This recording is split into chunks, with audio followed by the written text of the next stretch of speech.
Welcome back to another episode of the Property Management Success Podcast. I've got Mark Brower here on the Property Management Aid Station. Mark, welcome.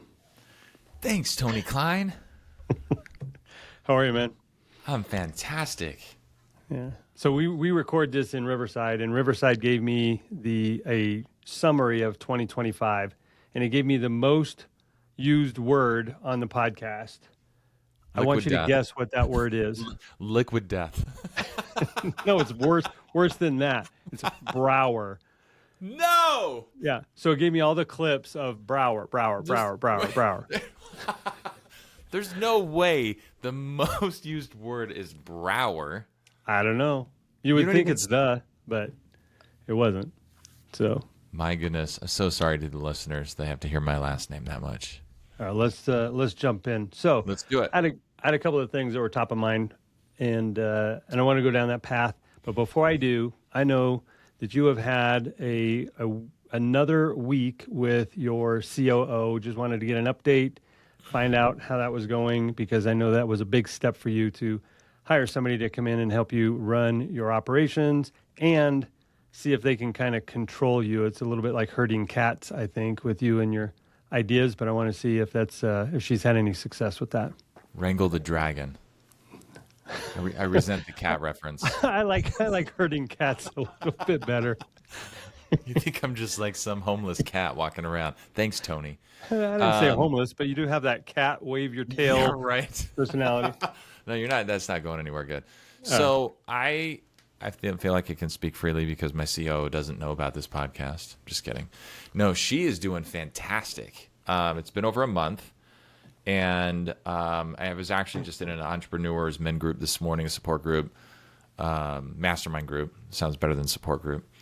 And I was just reflecting that she has brought structure, accountability, clarity, connection, enrollment, like all of these things that she has already brought with her during the first 30 days, when realistically she's just trying to figure out what's going on, which way's up, the lay of the land, get oriented, get her feet under her. And already I see a change in like energy, attitude, orientation, team enrollment, which I know is boosting clarity and work productivity and commitment and loyalty. She's done one-on-ones with everybody. She's uncovered some things that were very, very important to find out. Her focus has been right people on the bus and the right people in the right seats, kind of Jim Collins stuff. So, man, I know that I fall in love quickly and get totally irrational about how excited I am about people. I know that about me. So that may be what's happening here, but I think she's a rock star, and I see so much potential, and I'm so excited about it. Okay, so take me back. You are very transparent, very open, and I love that about you. I want you to take me back. There's a lot of people that listen to this that are trying to take that next step, whether it's the entrepreneur that's doing everything themselves right now. They got to 60 doors or 80 doors, and they're feeling that stress, and they're like, I got to let go of something. I've got to delegate or get something off my plate, or I'm just going to burn out and crash. Yeah. I know you run a big organization. You've got a lot of people counting on you to have your operations. That's relative. You're like 15 people. 15 people? Yeah. That's like 3 pizzas at your pizza meeting. Ladies and gentlemen, Tony Klein thinks a 15-person organization is big. All right, let's continue. Well, in the property management space, yeah, right, because most property management companies manage less than 300 doors. It's just statistically fact. True. Okay. Yeah. So you've got somebody that is looking at delegating, no matter what level they're at. You are taking a big step to take some of the things that you used to be responsible for, that you were intimately involved with, and giving the success of those tasks or those outcomes to somebody else. And I want to hear a little bit about, I'm hoping you're going to give us a little bit of an anxiety story or something where you thought, okay, I'm going to release this. I used to control all of this. I'm nervous about doing it. But what did you go through when you decided to make that hire? I know there's some excitement around it, but there had to have been some anxiety and stress around it. Well, yeah, I think what you're talking about is that transition I went through, 8, 10 years ago when I hired my first director of operations, which was kind of like a baby step to to what I just did now.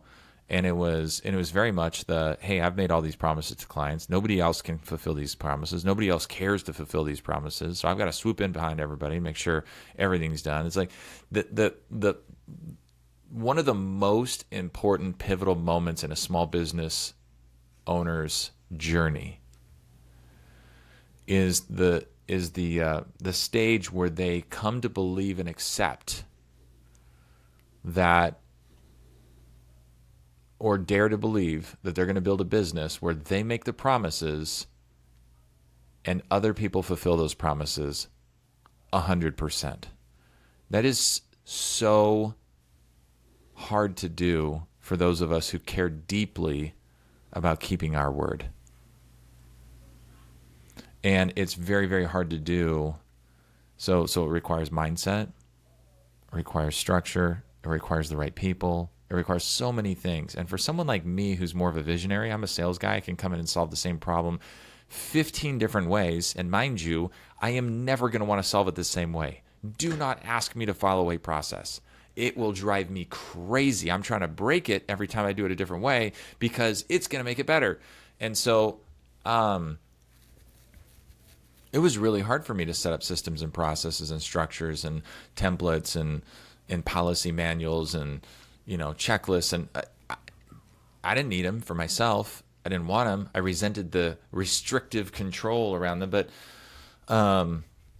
all of those are necessary. We talk about that a lot when we're scaling a business. You got to put that stuff together. And if you're not the person to put it together, you damn straight better find a leader that loves that stuff. And that's your first hire. And you pay them more than you think you could possibly afford to pay them. Why? Because when they allow you to buy back your time as the rainmaker, you just go magically create more money. Just happens every time. So what happens? You have these big ideas of bringing somebody in. You give them this level of authority to implement change in the business, and then it doesn't go right. What happens then? What happens when they can't read your mind the way that you thought that they could because you didn't properly communicate your expectations? Well, there you go. So what happens at that point? There's nothing less useless than a visionary that's not clear. Than a visionary leader that's not clear. Because then they're just a mess, chaotic mess. So what you just said right there is vital. Like if your gifts are visionary and you don't do the stuff, you don't put the process together, you don't integrate the ideas, you don't want to watch the details and measure stuff and tweak stuff and take the time to do it right. If that's not you, if that drains your batteries, if you're listening to that and you're thinking damn, that sounds terrible, okay? Then you'd better get an integrator. You'd better find that person. But guess what an integrator wants? An integrator doesn't want to work for some codependent, emotionally irrational basket case. They want to work for someone that a visionary, kind of unhinged visionary is like a kid hopped up on Mountain Dew. And you ever see what was that Will Ferrell show? I'm hopped up on Mountain Dew, Chip. I'm going to come at you like a spider monkey. Yeah, I'm going to come at you like a spider monkey. So you don't want to be that guy or girl. If you're a visionary, here's my call to any visionaries listening to this. Start writing for 30 minutes. My ask of you is to start writing for 15 minutes a day, at least. And I'm not talking about emails. I'm talking about go start journaling, get Notion, start journaling every day. If you need a prompt, start with what just happened. And then just write and write and write and write. Writing is the deepest form of thinking. Thank you, Jordan Peterson, for the quote. Like a good integrator that you need is going to need a clear visionary leader who's passionate, who has grand ideas. Integrators can build their own stuff. Why do they need you? Oh, because you see the world differently with a great deal of enthusiasm, and you've developed enough character that you're worth following. So do that first. Don't just set out to find somebody. Become the person they want to follow and work with and partner. All right, so I have two things. First one is it took me a little bit to catch up because you said something that distracted me, and I couldn't figure out if it was correct or not. I want to circle back around because I still don't know if it's correct.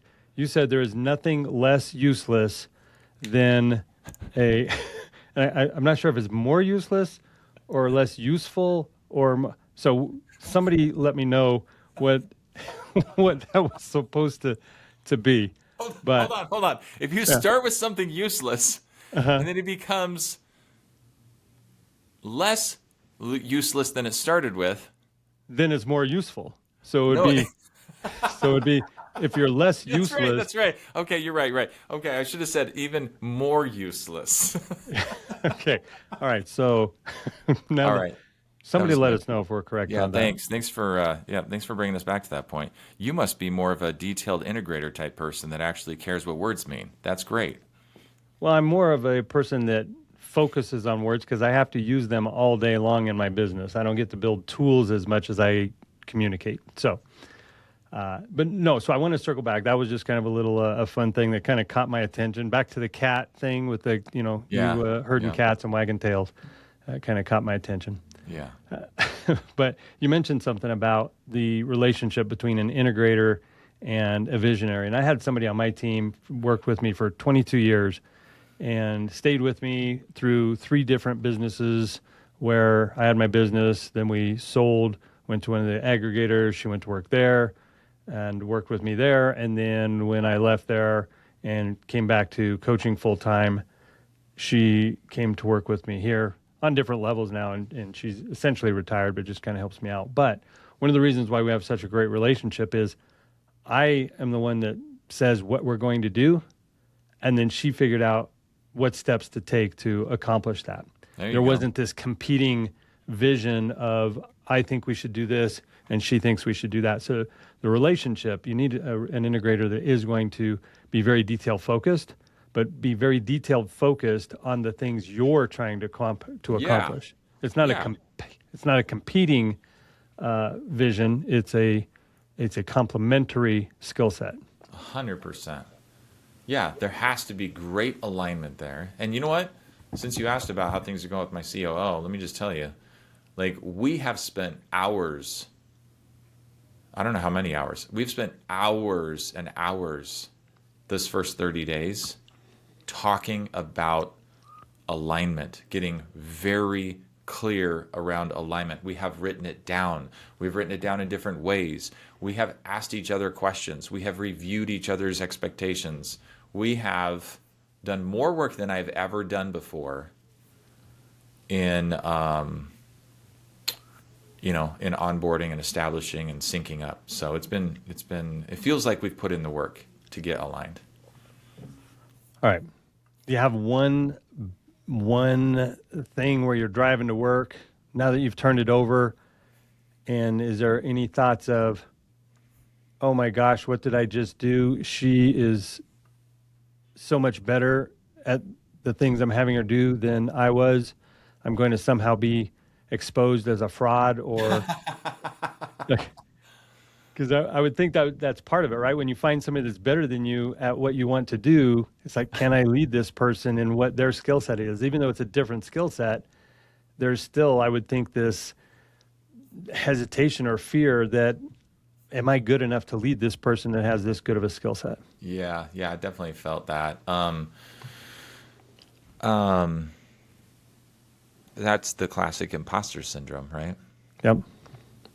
Yeah, and I think I had to build my confidence to the level that I would feel worthy of this kind of leader. And that wasn't just by working harder. That wasn't just by like getting good at operations myself, for crying out loud. That was never come on. That's just it's not my gift. But there were things I have done to work on myself. I have a personal business coach. I go to business mastermind meetings. I've got a men's only group that meets once a month. I have a personal therapist. I have also a personal life coach. I also have there's all these things. I've worked with advisors. I have, there's all these things.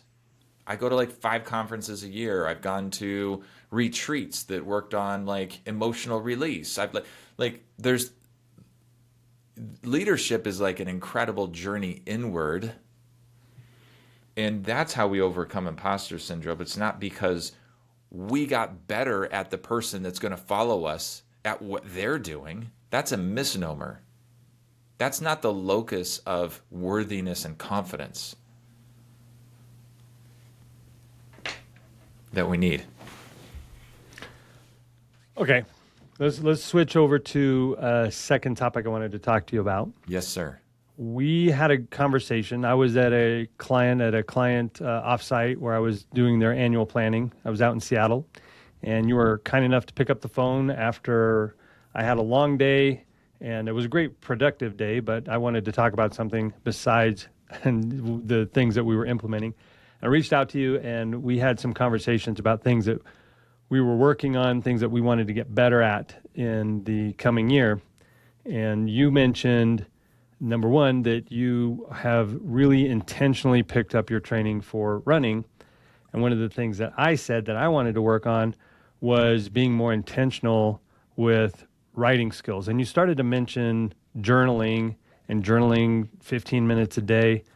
And I thought that would be a good transition to talk a little bit about what I'm trying to be better at, which is that written communication and sending out my messaging or my view of the world. And I don't know if you want to share with our audience kind of what you told me on what your strategy and structure is, because I think you have quickly become one of the masters in the online world of content creation in the written form, not necessarily on the video side, even though I have your secret YouTube channel that nobody else knows about where you practiced your videos, and we can maybe talk about that. But if somebody wants to get good at becoming known in their marketplace, there is the world is changing so fast on how we attract our audience and how we get business. And it used to be SEO. And then people are talking about, well, you're going to have to train your AI to feed up your results. I still think that this is an intimately personal relationship with a property manager and an owner of an investment property. It's relationship based. They may find you somehow through some sort of search, but I think the ones that win are the ones that let people get to know who they are before they actually meet. And you've done a really good job with that with your writing. And so I wanted to maybe share with our audience, if somebody was interested in creating an audience through written form, how to go about that. Yeah. So you and I, we were talking about writing, and I just had some thoughts about, sometimes I get a little black and white, absolute, about my beliefs, and it works for me. Kind of an intense personality sometimes, and so I was kind of giving you my strong opinion about the right way to do it and the wrong way to do it, so I can speak to that. First of all, a quick short story. Some of our listeners might know who Jinxie is. Do you know who Jinxie is? I'm pretty sure Jinxie is a cat. And No. Jinxie is from... Are you sure he's not? Your son would know who Jinxie is. Well, wait a minute. Before you tell me I'm wrong, because I want to make sure that there's not two Jinxies. Who was the cat in Meet the Parents? I don't know. Well, somebody call in or message Somebody us. call in live to the show. Here's my phone number. I'll give you my phone number. Call me and let me know. I'm pretty sure. You're talking about Jinxie, not Banksy, but Jinxie. I'm going to look up and see if Jinxie was the cat in Meet the Parents. So thank you for that query about who Jinxie is. Jinxie is the #1 video game streamer in the world. Jinxie makes over $500,000 a month playing video games online, going live, playing video games online. If anybody's under 30 listening to this, which would be a miracle, they would know who Jinxie is. fun fact about Jinxie that I learned from my son yesterday. Jinxie streamed for 1,000 days in a row. 3 years, Jinxie streamed. Average viewer size, one person. And it was his dad.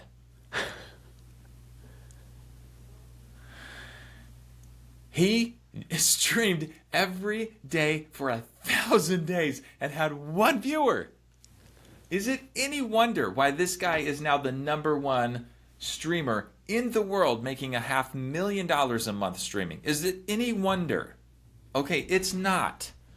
The point is, if you want to get good at doing something, you have to be comfortable in the fool's corner for as long as it takes to absolutely break through and own it. And I was inspired a few years ago.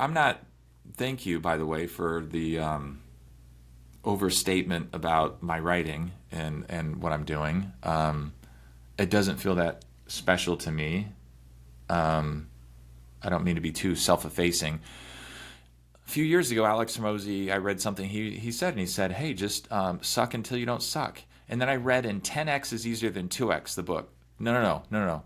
It was Fail Forward by John C. Maxwell. And he had a little diagram on one page. And it says, is worried about acting like a fool. And that was like the first step. Acts like a fool, is the second step. And then eventually at the top of the staircase was genius. Okay? Most of us never get past the first couple steps because we're so terrified about looking like a fool and actually being the fool. And especially in the public sphere, like Jinxie, like Alex Hormozy, like Mark Brower 2.5 years ago, tweeting into the void. Eventually I said something that made enough sense that Peter Lohman picked it up, put it in his newsletter, and then people are like, hey, I saw you in Peter's newsletter. Fantastic. That's my favorite newsletter. I'm like, who's Peter Lohman? Then Peter Lohman and I became friends, And then, I just, what do we say in running? You get comfortable being uncomfortable. Mm-hmm. Isn't that one of the most powerful ideas in the entire world? If you can get comfortable being uncomfortable, there is no door locked to you. I want to expand on that a little bit because people, when they want to do something that's new and outside of what they're used to, when you mentioned your writing didn't seem like it was that out of the norm for you, I was thinking, well, I run 200 miles, and that doesn't seem that out of the norm for me. But when you step out of that and you reframe it, like, holy cow, that is something. But neither one of us went from where we are, or from where we were to where we are in one step. That's right. And so it's not about, I hear people say, well, if you want to be successful, you got to get out of your comfort zone. I don't actually believe that. I believe you need to expand your comfort zone. I believe you need to live on the edge. It's kind of like if you were in a balloon and you're in the inside of a balloon. Well, if you try to go too hard, you're going to pop that. And then, you've now destroyed your entire comfort zone. But if you are constantly just pushing and standing on the edge, as you push to the edge of a balloon, if you do it slow enough, you can take another step and your comfort zone doesn't pop. And you can take another step and it doesn't pop. It's a little uncomfortable because it's pushing against you, but it's not so uncomfortable that you've broken through it. And I think we don't need to get out of our comfort zone. We need to live at the edge of our comfort zone, and we need to continue to expand it. And I think that's how both of us, we were willing to do things that were maybe uncomfortable and on the edge, but not so extreme that it prevented us from taking action. You know who Eminem is? I do know who Eminem is, but before you tell me that it's not the green Eminem in the white high heels or the brown Eminem or the peanut yellow Eminem, I want to circle back around because I asked our friend, our AI overview in Google. You have a live caller on the line. We have a caller calling in. The famous cat from Meet the Parents and its sequel is named Mr. Jinx, or just Jinx, a highly trained Himalayan cat known for flushing toilets, saying Jinxie cat. So I'm pretty sure that you have a finely tuned memory for the most ridiculous stuff. That's great. Yeah, you remember stuff like authors and quotes from books. and I remember ridiculous names of cats in movies. Nice work. Yeah. Okay, Eminem, 8 Mile Road. Yes, sir. You know the movie. Yes, sir. So when you 8 Mile yourself, what does that mean? Well, if you only get one shot, do You know not what miss he a did? chance. You know what he did in the rap battle? What did Eminem do in the rap battle that just destroyed the other guy? Oh, He he ate. just admitted all of his own faults and just said, "Look, this is where I'm at. You can't say anything about me that I haven't said about myself. What do you There, got now?" there you go. Yep. That's it, man. We're so worried about keeping all of our crap tucked away that it actually props us up as that super anxious, fearful, emotional mess because we've created the leverage against ourselves. We decided there were things shameful about us. And freaking Eminem comes out and 8 Miles himself and just lays it all out there. You got nothing to say. There's no leverage now. Yep. And so, I don't know. I just thought of that when you were talking about, expanding your comfort zone. Like the it's an internal battle. There's no tension in the outside world. Who freaking I know everybody says like, well, who cares what people think about you? Guess who cares? You do. And so it's like the battle number one is overcoming your own head trash. It's overcoming your own insecurities. And guess what? The most powerful way of doing that is put yourself on absolute ridiculous open display to the world often enough that eventually you convince yourself there's nothing to be ashamed of. And then the learning really starts. And I think that's with content creation. It's with writing. It's like, it is so intimidating. I haven't written a newsletter in 3.5 weeks. Why? Because it's so freaking intimidating. Like, it's never going to be perfect. Like, there's infinite numbers of possibilities of combining words, and it's never going to be perfect. And it's such a hard, even though I've been doing it all year, and even though people say you're a great writer, and I can't wait for your next, whatever, I get unsubscribes every time I drop a newsletter. You're just refining your audience at that point. Oh, yeah, that's what I see. Yeah, that's true. Yeah. Yeah. But So some of the principles that you and I talked about in that call, Yep. right? Is like, what did we say? What does Gary Vee say? Oh, document, don't create. Document, don't create. Have it be rooted in your real life, something that you observed happen. Here's something else that's really powerful for me. Second principle here. Think of one person, one specific person. I am writing this to one person. I do not care about appealing to the masses. You want to get yourself log jammed up with writer's block? Try to write to a whole group of people. You write to one person, suddenly you cut through the noise and you find the signal. Number 3, find the amalgam of two seemingly disparate ideas that you saw in a unique way come together, rooted in real experience, directed to an audience of one. And now you're like 70% there for some decent content. The rest of it is failing forward and failing faster. You said one more thing that stuck with me the other night, and it was because I was telling you that when I'm trying to create that written content, I feel like I've got a pretty good skill set for being able to just talk live to people, being on stage, being on the podcast.